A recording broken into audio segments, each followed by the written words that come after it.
Halo anak-anak, hari ini kalian masih belajar melalui video. Ibu harap kalian masih semangat dan selalu dalam keadaan sehat dimanapun kalian berada.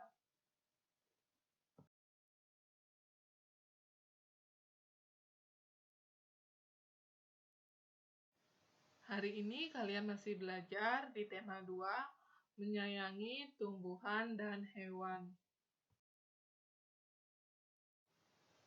Subtema 2, manfaat hewan bagi kehidupan manusia. Nah, di pembelajaran 5 ini yang akan kita pelajari, yang pertama, menyusun kata acak menjadi kalimat yang baik dan benar, yang kedua, pengamalan sila kedua Pancasila, dan yang ketiga, pertukaran pada perkalian.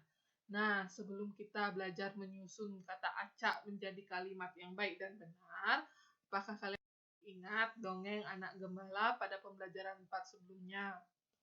Ya, kalau kalian lupa, kalian bisa membuka dongeng anak gembala itu lagi. Dongeng anak gembala menceritakan tentang seorang anak gembala yang sedang menunggui domba-dombanya. Kita lihat, tahukah kamu, domba adalah hewan yang masih satu keluarga dengan kambing. Domba mirip kambing, namun memiliki bulu yang tebal. Bulunya bisa dijadikan benang wol. Daging domba dapat diambil manfaatnya. Biasanya diolah menjadi gulai dan sate, atau sebagainya. Nah, jadi banyak manfaat domba itu. Benang wol biasanya atau umumnya digunakan untuk membuat baju tebal. Agar ketika musim dingin, kita tidak merasakan kedinginan saat memakai pakaian yang tebal. Nah, sekarang kita lanjutkan bermain peran mengenai anak gembala, mengenai teks dongeng anak gembala. Di sini terlihat beberapa tokoh yang akan dimainkan. Kalian masih ingat tidak hal apa yang perlu diperhatikan dalam bermain peran? Yang pertama, teks dialog. Teks dialog saat bermain peran, kalian tidak boleh membawanya. Jadi, dialog yang akan kalian ucapkan atau kata-kata yang akan kalian ucapkan, itu kalian harus sudah hafal. Yang kedua, sifat tokoh yang diperankan. Jadi, di sini kalian harus memahami sifat tokoh yang akan kalian perankan. Misalnya, jika anak gembala memerankan sifatnya usil, kalian harus menunjukkan bahwa kalian itu usil pada saat bermain peran. Yang ketiga, kostum tokoh. Nah, kostum tokoh yang dimaksud di sini adalah pakaian yang kalian gunakan untuk mendukung karakter tokoh kalian. Misalnya, domba menggunakan pakaian yang mirip seperti domba. Lalu selanjutnya yang keempat, penataan panggung. Penataan panggung yang dimaksud di sini adalah penataan tempat kalian bermain peran. Bisa di depan kelas, bisa di halaman. Jadi tempat kalian bermain peran itu dibuat seolah-olah mirip dengan situasi yang kalian mainkan. Kita lihat di sini anak gembala duduk di atas batu. Dia menunggui domba-dombanya yang sedang mencari makan. Anak gembala memakai pakaian rakyat pada umumnya. Dia memakai topi. Tujuan dia memakai topi adalah untuk melindungi kepalanya dari terik matahari. Lalu, anak gembala juga membawa tongkat kayu. Nah, tongkat kayu ini berfungsi agar domba-domba saat berjalan itu tertib. Nah, selanjutnya kita lihat yang berperan sebagai domba-domba menggunakan pakaian yang seperti domba. Jadi, teman-teman kalian jika melihat kalian bermain peran sudah mengetahui kalau kalian memerankan tokoh domba. Di sini terlihat ada beberapa anak domba yang santai dan ada satu anak domba yang ketakutan. Dia ketakutan karena melihat serigala di belakang semak-semak. Nah, orang yang berperan sebagai serigala juga menggunakan kostum serigala. Kalian sudah paham kan? Nah, sekarang Ibu punya beberapa kata. Yang pertama, lagi. Lalu yang kedua, tidak. Yang ketiga, pembohong. Yang keempat, dipercayai. Yang kelima, akan. Yang keenam, pernah. Yang ketujuh, mereka. Yang kedelapan, berkata. Yang kesembilan, walaupun. Dan yang kesepuluh atau yang terakhir adalah benar. Kira-kira kata-kata ini sudah menjadi kalimat yang baik dan benar? Tentunya tidak ya. Jadi kata-kata ini adalah kata-kata acak yang akan disusun menjadi kalimat yang baik dan benar. Kita lihat ya susunan kalimatnya menjadi seperti apa.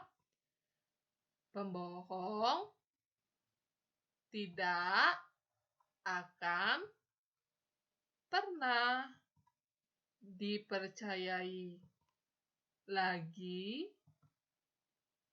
walaupun, mereka berkata benar. Nah, jadi susunan kata yang tepat adalah pembohong tidak akan pernah dipercayai lagi walaupun mereka berkata benar. Seperti yang terjadi pada anak gembala. Jadi anak gembala tidak dipercayai lagi oleh orang kampung setelah anak gembala berbohong sebanyak 2 kali tentang keberadaan serigala. Kalian sudah paham? Nah, setiap hari Beni memberikan makanan pada ayam-ayamnya. Beni juga membantu ayah membersihkan kandang ayam. Ayam-ayamnya sudah menghasilkan telur, daging, dan suara yang indah. Jadi, manfaat ayam bagi keluarga Beni itu ya dapat menghasilkan telur, daging, dan suara yang indah. Mungkin untuk suara alarm juga pada pagi hari karena biasanya ayam pada pagi hari akan berkokok. Nah, di sekolah Beni juga selalu berbuat baik. Ia sering membantu teman yang terjatuh supaya berdiri kembali. Kita perlu bersikap baik kepada sesama manusia. Kita akan merasa senang jika ada orang lain yang menolong kita. Orang lain pun akan merasakan senang jika kita membantu mereka. Nah, bersikap baik kepada manusia adalah bentuk pengamalan Pancasila. Tepatnya pengamalan sila kedua Pancasila, yaitu kemanusiaan yang adil dan beradab.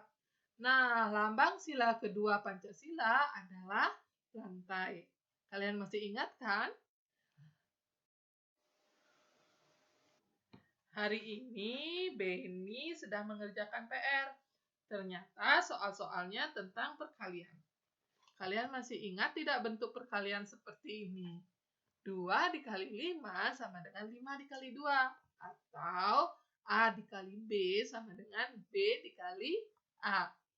Nah, ini dimaksud dengan sifat komutatif atau pertukaran tepat pada perkalian.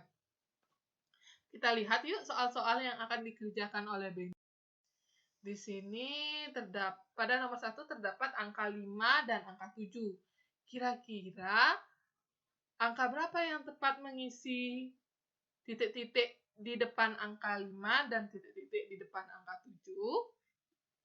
Kita lihat. Ya, titik-titik di depan angka 5 diisi angka 7. Jadi, 7 dikali 5 sama dengan 5 dikali 7. Begitu juga di nomor 2. 9 dikali 9 dikali 6 sama dengan 6 dikali 9. Selanjutnya, di nomor 3, 5 dikali 5 sama dengan 5 dikali 5. Selanjutnya, di nomor 4, 6 dikali 7 sama dengan 7 dikali 6. Selanjutnya, nomor 5, 7 dikali 3 sama dengan 3 dikali 7. Lalu, nomor 6, 8 dikali 6 sama dengan 6 dikali 8. Lalu di nomor 7, 5 dikali 9 sama dengan 9 dikali 5. Yang nomor 8, 8 dikali 5 sama dengan 5 dikali 8. Nah, di nomor 9, 9 dikali 7 sama dengan 7 dikali 9. Lalu, di nomor 10, 10 dikali 6 sama dengan 6 dikali 10. Nah, inilah yang Ibu maksud dengan sifat komutatif. Jadi, tempatnya bisa ditukar-tukar karena hasilnya sama. Kalian sudah paham kan apa yang dimaksud dengan sifat komutatif? Nah, sekian presentasi video Ibu hari ini. Ibu harap kalian bisa memahami apa yang sudah Ibu jelaskan. Terima kasih.